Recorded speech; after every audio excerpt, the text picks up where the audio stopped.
మాధమాన్పతిరుమల కలియుగ వైకుంఠమనగ గైసేసిన మీ సలలిత కరుణాహృదయము కలలోనను మరువరాదు కంజదలాక్ష అంటారు.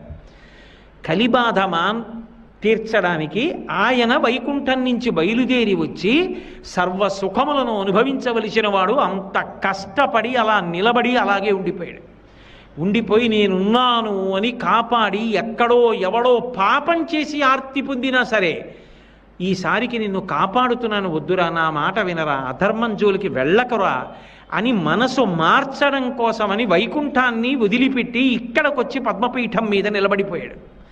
అంత దయగలిగిన అవతారం ఎక్కడుంటుంది? అంతటి కారుణ్యమూర్తి ఎక్కడుంటాడు?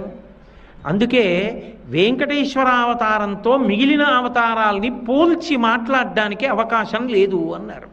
వెంకటేశ సమోదేవో నభూతో నభవిష్యతి. కాపాడడం ఒక్కటే కాదు, పుణ్య